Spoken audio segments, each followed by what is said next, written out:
Hi, SLBBA here again with Roland VerseLab. This is a little bit of a follow-on and a deeper exploration of something we looked at in the last video where I recorded a song from scratch. In this video we're going to look at how you can work with some of the vocal processing, how you can add effects whilst you perform, and also how you can add effects to your vocals after. We're also going to look at kind of sampling your vocals and chopping them up. That's a really simple process. VerseLab has 16 vocal tracks, one for each square. But I think it's useful to think of each of these squares as like a 3D cube because they're so multi-layered, and behind each section of the workflow you're kind of building a layer and a layer and layer of depth of your track. And I'm going to show you some of the functionality that we can use in the workflow in the vocal and song stage today. So we will be using the song that I wrote in my second video, which is called Lit. Crazy bachelor, baby.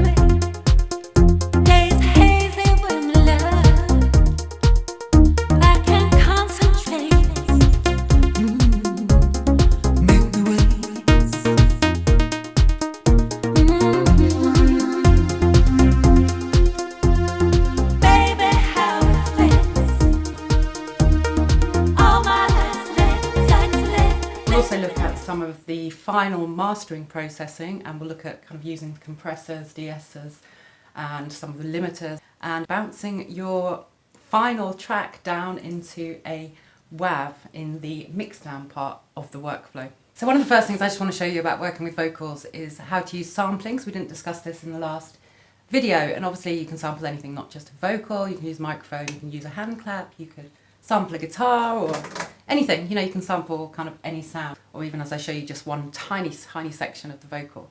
VerseLab has a whole built-in sampler inside it, and there's some really quick ways to kind of slice your samples. So to sample, we hit input, and you can see already we've got these settings. Internal built-in mic can be chosen, or you can use line in, for example, if you're sampling some vinyl, something like that. So there's quite a few options there. And then we also, I just want to have a quick look at the settings, which once they're set, you can kind of stick with whichever is your preferred option. So we hit edit record. So you can see here we've got the sample settings, and we've got the record trigger as enter, which would be using the value knob, or we can change that.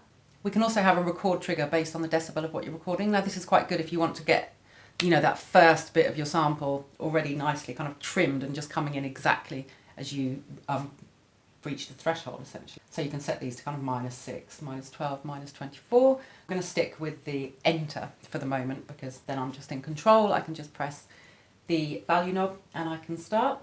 So I'm going to use external, so make sure the microphone is on, and then in order to record we can just hit shift and record, and you can see the record light is flashing, and we've just got enter to record, which is what I chose in the recording settings. I'm also seeing the level, and this is obviously controlled here. I want a really nice, strong, healthy level here for my sample.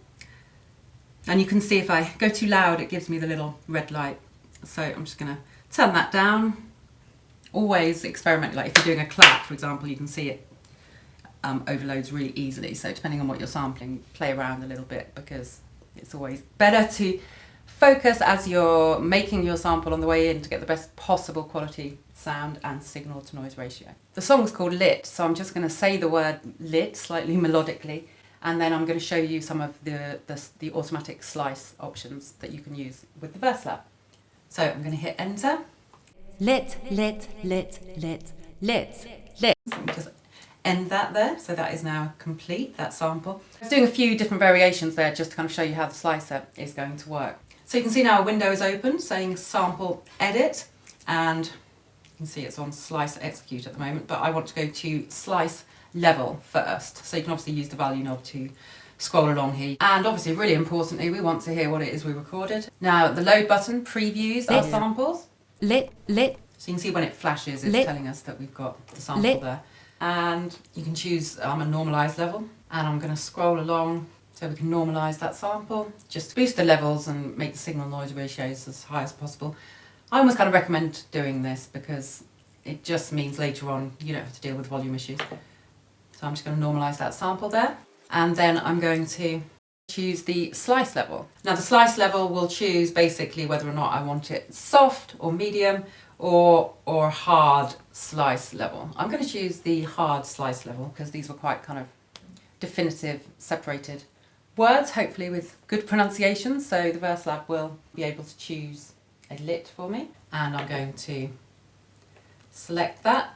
And by moving along with the cursor, in order to actually slice, we have to execute the slice.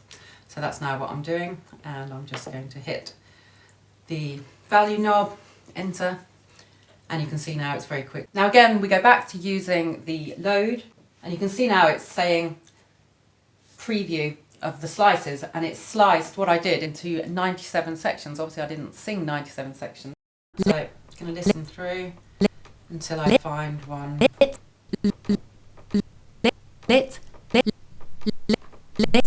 Yeah, that one's good. So I'm going to stick with that one. And sometimes you kind of end up getting inspired and thinking, oh, actually that sounds kind of quite weird, even though it's half a word and doesn't make sense, but it can have musicality or rhythm. So now I've got the sample. I just want to set it in place, which basically means I'm going to put it onto one of the pads so I'm able to kind of process it and play around with it. So the way we do this is we select a pad. Make sure that you're in section select as well for this part of the process. So we select a pad, and then we also have to select one of the tracks that we actually want to put the sample onto. So I'm going to choose instrument 2 because I wasn't using it in this section. And you can see now it tells me to set the sample. It's that easy. You can see it's imported it into instrument 2. So now we can get to the fun bit, playing it on the pad. So we just switch from section select back to note. And there's my original one, and you can just use the mixer to add some effects there. I've got a little bit of delay, a bit of reverb. And you can just record it now in the same way that you would an instrument, which is how I explained in video 2. So in most pop songs these days, especially within the kind of dance genres, hip hop, kind of house music, etc., you tend to have these little snippets of what are called ear candy.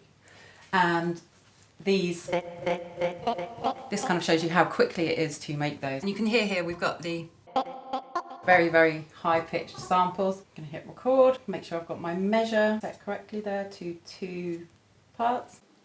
Hit record.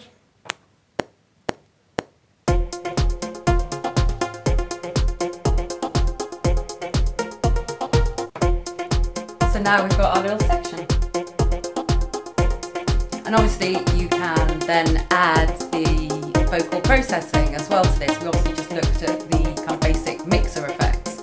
But now we're going to explore the kind of full capacity of vocal processing. We're going to look at some of the patches. So just to go into a little bit more depth than I did in the previous video, let's just recap recording something into one of the pads. I'm going to add another layer of harmony to my track lit.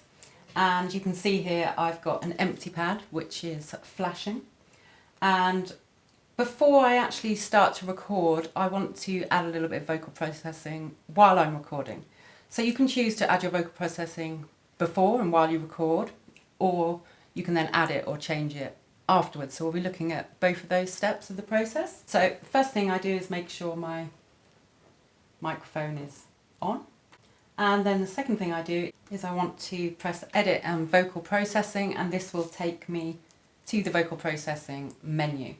Now if I just hit, common should come up straight away, hit the value knob there, and you can see at the moment it's set to vocal dry. Now if I want to have that on while I'm recording something, then I can set this to external in. So I've set that up and ready, and I can also then choose a few little effects that I want to add. I'm just going to simply go with the enhance, so you switch that on or off here. And I think this just gives you a little bit of a confidence to you when you're singing, or to your singer to have a little bit of this on it. It's a kind of selection of a little bit of tuning, a bit of a double track, a little bit of chorusing to add definition to your voice. And I'll plug in there. So I'm going to come in on this section of the song here, which is the chorus section. And I'm just going to add, with those effects on, make sure you're in song and then vocal. So I select the pad that I want to record onto, punch into the section that I want to choose. I can also go in and make more precise changes of where the vocal would start recording here, but I'm just going to stick with the punch. You can see it resets it when I punch there. And I'm in standby mode. And in order to record, I just hit play. Baby, how it fits. All my lights lit, lit.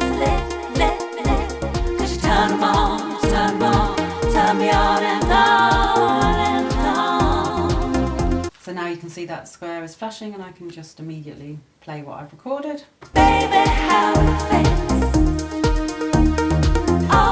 Once you've recorded your new part, you may want to adjust the volume independently. So again, it's edit that pad, takes you again to the take sample edit menu, and you can see we've got the start and end there, which we'll look at in a moment, but we've also got the level. So I can bring that down because that's a backing vocal, so it's going to sit back in the mix, obviously. Bring it down a fair bit there. Okay. Let's have a listen. Of course, we can always again zip back to the mixer to make more adjustments. So I want to make sure I'm on the right vocal there. Add a little bit of panning, move that one a little bit to the right.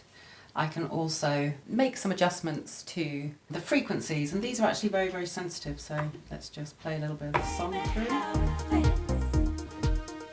And I'm just going to add a little bit in the mid and high range, and even just one or two kind of numericals on the control knobs here actually applies quite a lot of decibels of gain in those frequencies. Anyway, now let's have a look at the full kind of access to all of the vocal processing. So let's have a listen to some of the vocals that I already recorded in video 2.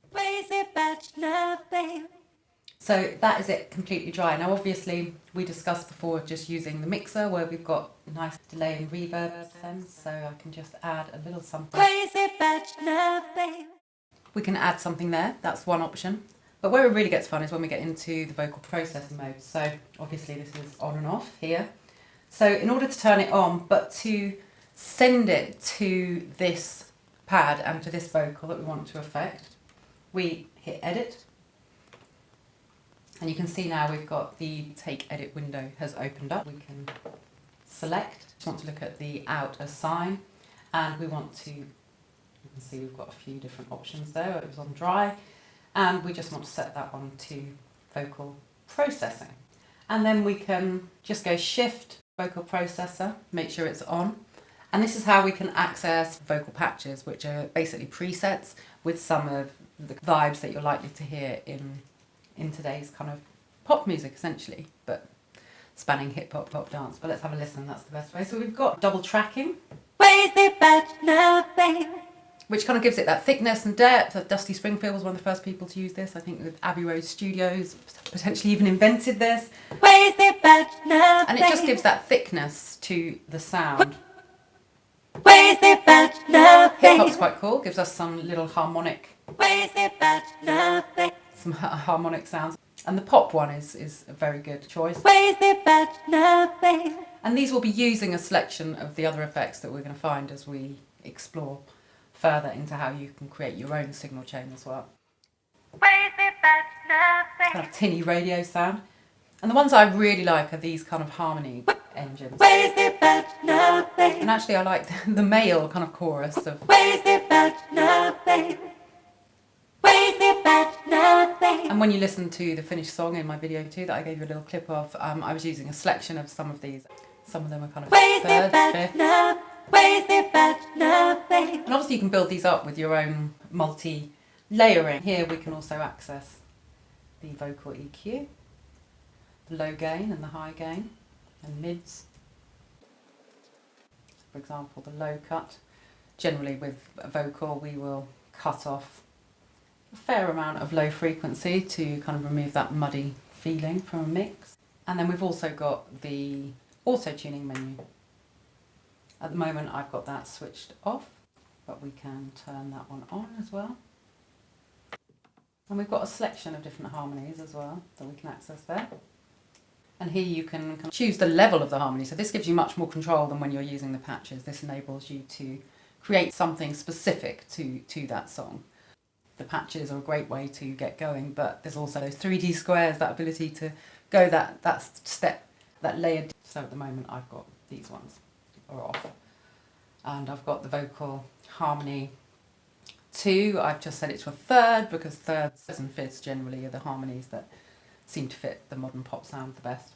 And then the vocal harmony 1, I've got unison, which is like a chorusing effect.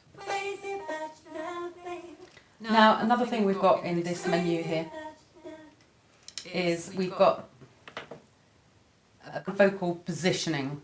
I'm quite happy with where the placement is on that, but actually we can again go to edit and we can use the sequence edit function to be able to move around within the section of the song that we've selected. So for example, this vocal started at 17, but I can go in and I can either make kind of very fine-tuned movements, and then it'll be in the wrong place, but just to give you an example. So there's a lot of flexibility again to do that. I also use the sample edit, which trims the vocal rather than moves it around. It trims the end. So if you wanted to shorten a section, or you had a bit that you wanted to get rid of from your vocal take, but sometimes you want to maybe remove some noise from the beginning of when you started if you didn't start exactly as the vocal came in. So again, we're still in this editing of the pad that we're on with that vocal. And also another thing we can do in the take edit menu is we can choose the start time for the vocal. So at the moment, I might just want it to say about your love, for example. So if you use these, it takes a lot longer to scroll, so use this one.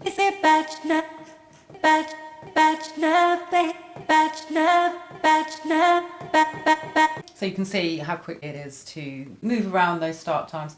So I've shortened it. You can hear there's a bit of a clip. You can see how precise you're able to edit. Dance producers, hip hop producers, sometimes you just want to take a certain phrase and repeat that phrase. Now there's also a way that we can choose a section of a vocal. So if I wanted to maybe just copy this pad and the vocal on it that I've now trimmed, I could actually move this to another section. So let's say I wanted to have that right at the beginning here, that little intro section, which I just keep playing around with. And then in order to put it in the position of the song that we want it to be in, we just hold down that pad. And then I can just hit this button.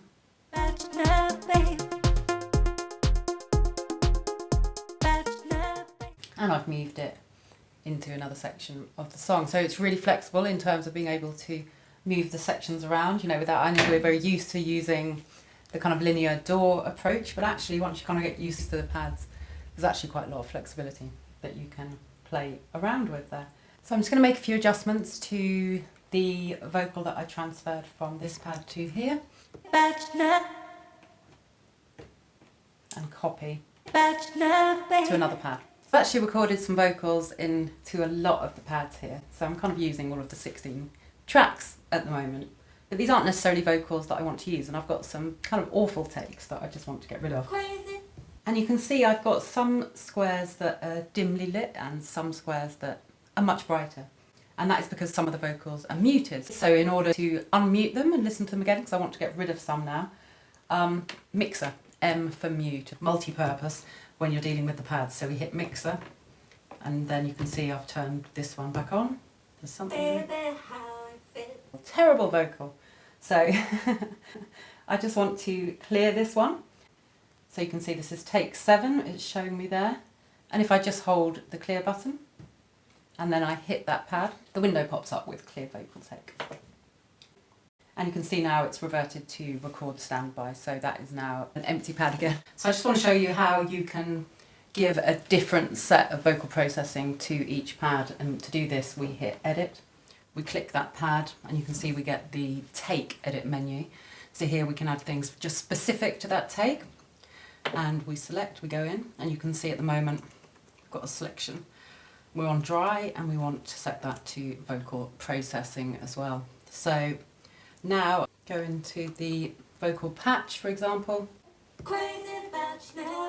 So now we're moving closer to the final mixdown part of the workflow within VerseLab. We can actually compress or add a series of multi-effects to the whole vocal track. So I'm just going to show you how you do that.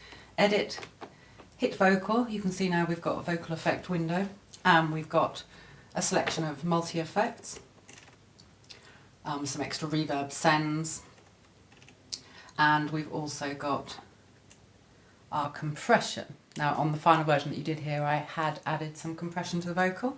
So compressor 1, obviously make sure it's not set to dry, we want it to be set to multi-effects.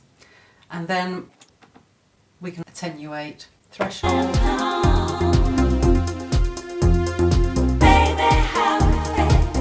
The knee.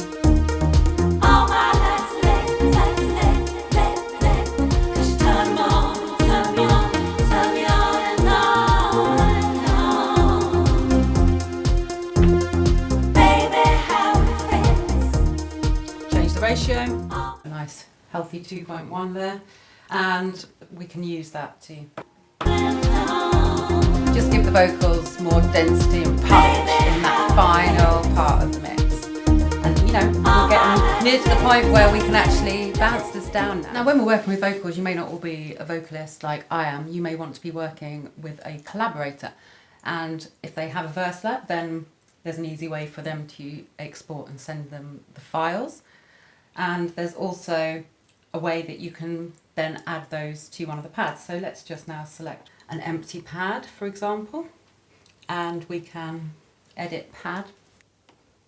And that will again take us to the browser for take 8. And we can obviously, instead of looking for a project, even though we can search through any of the projects we've got and use a vocal perhaps that we used in another song if we wanted to use something like that, or we can in fact search for a WAV file. I'm just going to show you where the WAV files would need to be stored. So the VerseLab, for backup purposes, I got myself an extra SD card because backing up is just so important. So you can actually remove the SD card while your VerseLab is on, and you can just replace with the other one. So we're now going to have a little look at using the VerseLab in storage mode. All you need is a USB, you know those square USB to USB? You can use one of those to connect to a laptop. So there's the two options. If you have it standalone, which is how it's designed, get yourself another SD card, back everything up, or I'm going to show you the other way now. One of these goes to one of these, maybe even one of these. Let's go through the whole process with you. And then we plug it in. And then we want to go into System, so we're going to go Shift, System. We've also got memory info, important. You do have to actually delete things that you don't use, as it tells you there. And we're going to go into storage mode. So in storage mode, you just open up where it's saying there's a Roland folder. Open up MV, you can see we've got your clips stored, your drums, your loopers, and your tones, and of course all the projects, there they are. And we've also got a folder here called Sample, so this is where you would store the WAVs that you want to use and be able to access through the project browser to then add to the pads. VerseLab likes WAV format, and we will be bouncing down to a WAV format, so this would be the correct placement if you wanted to use a collaborator's vocals. So now for the final stage. I'm sure you've had a little tweak with some of the effects, but there's also a last line of limiters, and these are the master compression and limiters and EQs. So to access those in the workflow, we just hit Shift and we hit the final button, Mixdown Mastering. And you can see now we have the mastering menu has appeared, and we have multi-compression, 3-band EQ, and we also have a limiter. So let's hit the multi-compression, let's have a bit of that. 5-band EQ. Obviously you want to turn things on first, and then you can also change the frequencies, change the gain, add whatever amount you want. I'm going to have a little bit more on the high band there.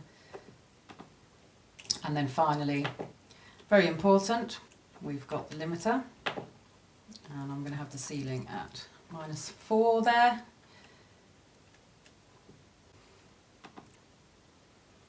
Yeah, that release will be fine. On sync, threshold a little bit lower. So when you've played around with how the track is sounding, and when you're happy with your track, the final step in the process is as easy to come out of there as hitting your Mixdown button, no shift or anything. Just hit it And we have some options. We have the FullMix, so that's with the vocals, all the drum parts, all of your 8 tracks basically. Or you can obviously do a vocal only mix, like if you were sending the vocals to somebody and they were going to do other parts.